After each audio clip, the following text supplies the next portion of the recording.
All right, now moving on. What else is there? CZ is helping recover some of the hacked funds from Harmony. A lot of people have asked me, what do you feel about Harmony? Are you still bullish? My answer is no. I've become neutral ever since this hack happened and also DeFi Kingdoms left. But it does seem like those hackers are getting desperate, still trying to cash out of those stolen funds, and CZ actually told Huobi to stop it. So they actually froze about 124 Bitcoin that they try to cash out, right? So CZ does say that, according to this thread, that he and other security teams, well, Binance Security, not him himself, but Binance Security and other exchange security, they talk. So they kind of, help each other to stop this kind of thing. Although he says not every exchange are collaborative. Hopefully those are like the smaller ones and not the bigger ones. So that's pretty good. I'm pretty sure it's going to be returned to Harmony. And the more they return, the better it is for the project. So good stuff. And also they're going to allow institutional investors to keep collateral in Binance custody. I didn't even know Binance had their own custody. I knew that Gemini and Coinbase did, but Binance also has custody. So now they're allowing institutional investors to keep collateral in Binance custody and off the exchanges. I guess that's good. And then a few other things. I did see this. This is a head scratcher. Anthony Scaramucci, because his involvement with FTX, I mean, it's not a good look. Obviously, anyone tied with FTX before, feeling the pain of that connection. But anyways, FTX did buy a portion of Skybridge, and he's trying to buy that back. But now he's backing one of FTX's ex-presidents, Brett Harrison. Now, Brett Harrison left FTX.us before it all went under. So many people feel like he had nothing to do with whatever's going on, right? And he's trying to, raise funds for some other venture. And the Mooch actually gave him some money. We don't know how much, but there's definitely something there, right? So it's a little head scratcher why Anthony Scaramucci wants this kind of heat right now, trying to back an ex-FTX president, right? Doesn't make a whole lot of sense. Unless he's 100% certain this is a good play and Brett Harrison had nothing to do whatsoever with anything within FTX. I guess we'll see. All right. Lastly, just out of the blue, I have relatives in Taiwan. My aunt was watching the news, and then she came across this. I mean, it was broadcasted live, but here's a clip on YouTube. But this, they're talking about whatever. They were talking about gold. They were talking about stocks, and then they started talking about Bitcoin. And then all of a sudden, they showed my face on there. So I don't know if you guys understand Chinese, but I'll just play it real quick. 1万美元，创 FTX 破产后新高，带领加密货币总市值回到1兆美元。 Recovering up in a good way, but there's a lot of, again, models and indicators and on-chain metrics that show that, yeah, it's definitely recovering from its bottom. Here's one. 市场看好联准会。 Just to throw that out there, pretty amazing. Never thought that I would be shown on a Taiwanese news channel. And they probably never thought that I would notice, but somehow I did. So it's pretty good overall.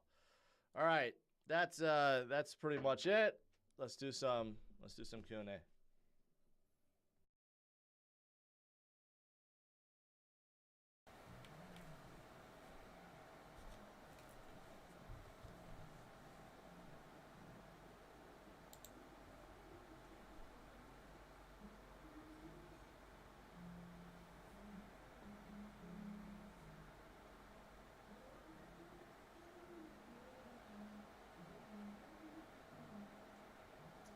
Yeah, that is pretty cool. It is pretty cool. When is the next Fortnite stream? I might do something like that. Someone suggested Mr. DM said if Bitcoin hits 25K this month, we should play Fortnite in celebration. know, I might do that.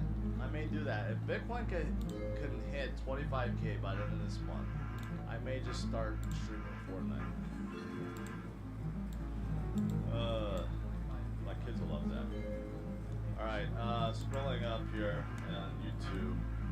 Let's see.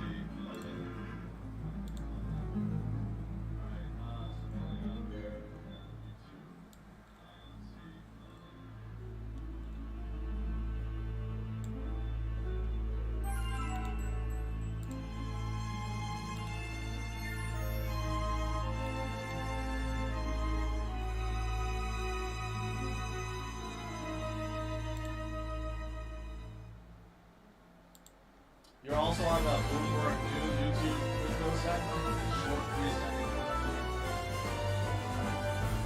Bloomberg chat. All these channels. By the way, I will be announcing. I will be in LA filming this show. I'll be in China. Very excited.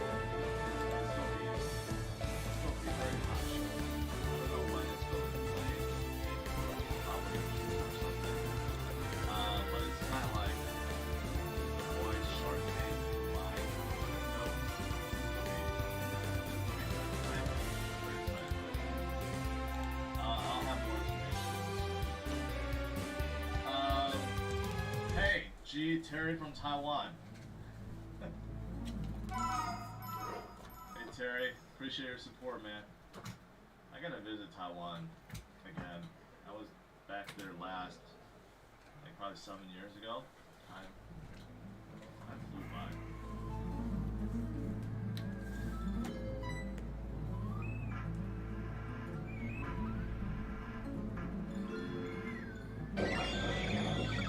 What's your favorite L2 or the one you're layering the most? Right now I have to say Polygon.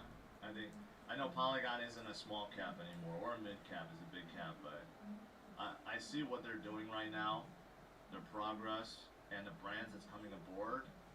I mean, there's just no way they're not going to get bigger in my opinion. So it's definitely Polygon.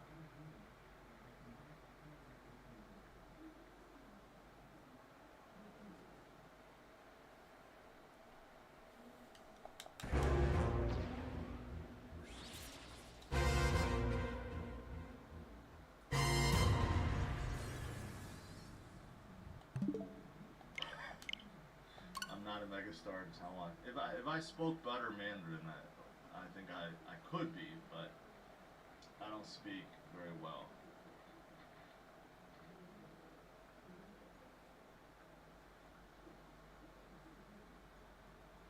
Am I buying at these levels? Not so much recently, but before, when we were lower, yes, I was definitely buying a lot more. I want to see, you know, I want to see us consolidate a little bit more, right? But definitely going from here on out, we will see more recovery. This is barely scratching the surface of where Bitcoin is going to go. So, yes, I still stress DCA over schedule, you know, still the right way to do it.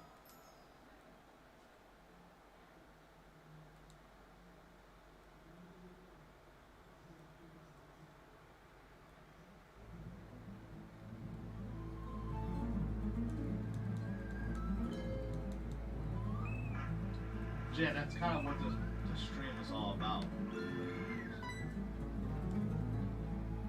So, I would say yes. Thank you, my man. Appreciate it. I won't be saying anything. I don't tend to be saying.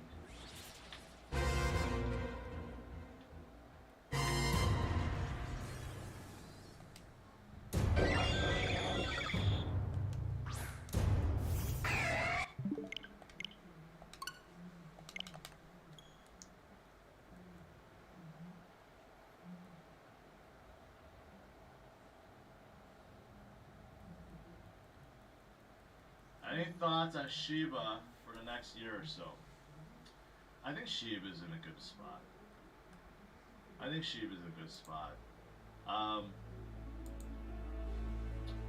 you know, I've said this before.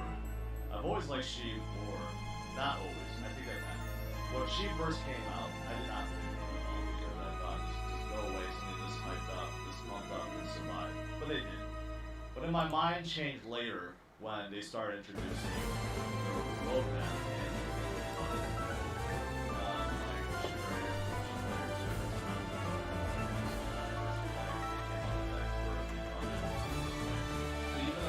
fun, big coins, they're trying to break away from that rather than the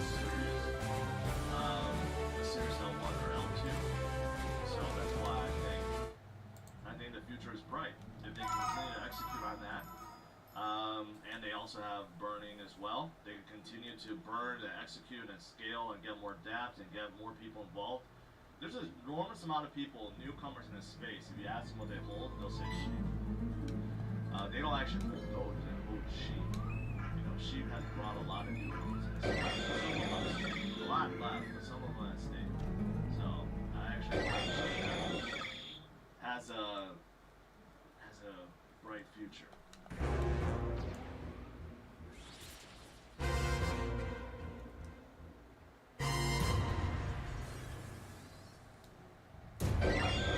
You should have captioned in Spanish. I did before, but those captions, those auto-translate captions, are only like 70-something% accurate. So I could bring them back, but it just seemed like no one was actually using them. If they are, I'll bring them back. It's just a bit of effort. Yasleen. What do you think about Mina? Not horribly excited about Mina. They're very, very tiny blockchain. But because they're tiny, they operate with snapshots. Yo, what's up, Mackenzie? And they have to archive all those snapshots. So to look at past events takes some time. The archiving mechanism where they're stored, it is locked in the chain, not 100% decentralized. So there's some things that's inherently different about Mina.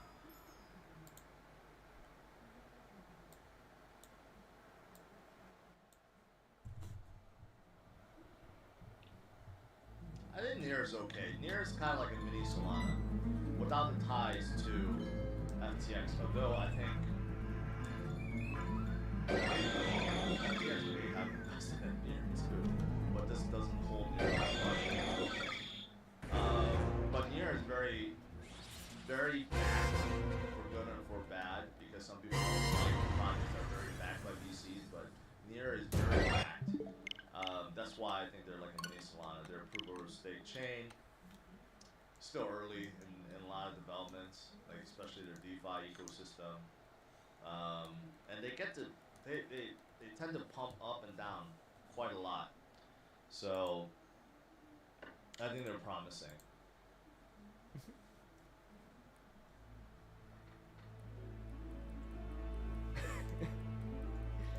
I didn't know it was been Holding at 21K. That's fantastic.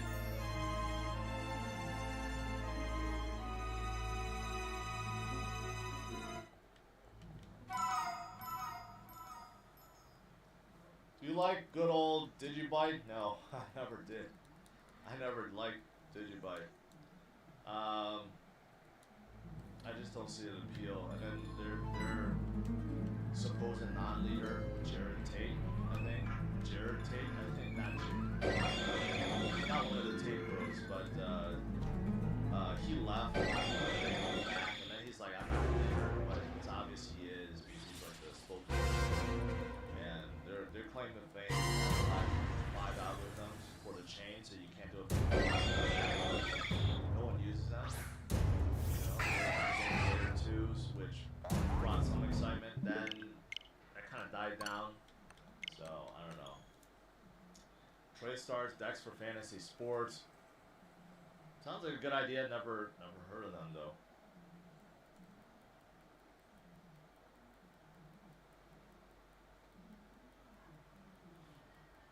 Zeno, what do you think about the graph? Seems very useful as tech. It is very useful in the crypto space, but it's not 100% necessary. But most of the new projects, if they want to offer APIs, they would utilize the graph and use their framework. And it's like a legit framework that a lot of tech companies use, including Facebook. So it's very useful, but it's not 100% necessary and um, not nearly as required as say chainlink having a decentralized world. But talking about Phantom's price, I like Phantom. You know, they became really weak after Andre Coney left, and then they also have their own algorithmic stablecoin. But that one was just a much smaller play, so I think that's no longer, that definitely brought a lot of fear when UST collapsed. And Andre Crony leaving, that was like a black eye to him, but then he came back. So now Phantom, he's gonna help Phantom lead the way again when it comes to DeFi. So I like Phantom. What do you think about Ben Simmons' 0-point outing versus the Celtics? Jan, I like your trolling. I like your style.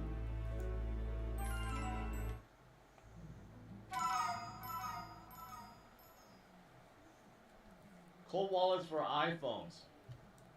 Well, you're talking about mobile wallets, Bay Area, Patriot. You know, you can go with Trust Wallet, still really good. You could go with the Coinbase wallet, but Coinbase wallet has been prohibited from sending NFTs, so it's kind of handicapped. So I would say something like the Trust wallet would be the way to go. It's not a cold wallet. It's still considered a hot wallet, but it's a self-custody wallet. Alright guys, conclude, you know what, Bitcoin holding at 21,000, fantastic. Even if we hold for another week, 2 weeks, a month, no complaints here. I think this is good, consolidation is good. But today I presented some reasons why I think a lot of and why we are now officially. Alright guys, Johnny does that. Yes, probably. Yes, they do. About $5 billion worth. So yes, they have a lot. Alright guys, smash the like, subscribe to the channel. I'll see you guys tonight. Same time, 8:30 a.m. No, 8:30 p.m. Central Standard Time. Take care, guys. Hey everyone, thanks for jumping back into the Cryptoverse. Today, we're talking about Bitcoin, and we're going to be looking at the Relative Strength Index, or RSI. If you guys like the content, make sure you subscribe to the channel, give it a thumbs up, and check out Into the Cryptoverse Premium at intothecryptoverse.com. So let's go ahead and jump in. So the Relative Strength Index is something we've talked about a few times on the channel, and one of the things that I like about it is it does give you a good idea of whether an asset is overbought or oversold. However, there are some implications of this. Assets can remain overbought or oversold for a very long period of time before they actually overstretch. Okay, so we do need to remember that. What we're going to do in this video is we're going to look at the relative strength index primarily I think 3 different time frames. Daily time frame, and of course the monthly time frame. With the most recent surge in the price of Bitcoin back above 200-day moving average, of course it is somewhat look at, and there does daily RSI. We moved up relatively quickly from around 16K to just over $21,000. And the way you think about the RSI, or the way I think a lot of people think about it, is if it's below 30, it's technically oversold, and if it's above 70, then it's technically overbought. But again, the sort of the definitions of being overbought or oversold, they can remain like that for a very long period of time. The first thing I think is worthwhile to look at is when was the last time the RSI on the daily time frame was actually at this level? You'll note that the daily RSI is around 88 to 89. We're going to take a line here and go all the way across. The last time the daily RSI hit this level was back in January of 2021. Now ultimately we did go higher, but after hitting this level we actually had a short-term retracement to 30%. But this is where separating out time frames, of course, can make a pretty big deal. Right? It can make a big deal, or it can be a big deal because on daily time frames, especially if you take the weekly time frame or the monthly time frame. So on a daily time frame, Bitcoin is technically overbought. The last time it was this high was back in January of 2021. Now though, if we're going to continue to take this back, what you'll notice is we also hit levels back in 2019 as well. And we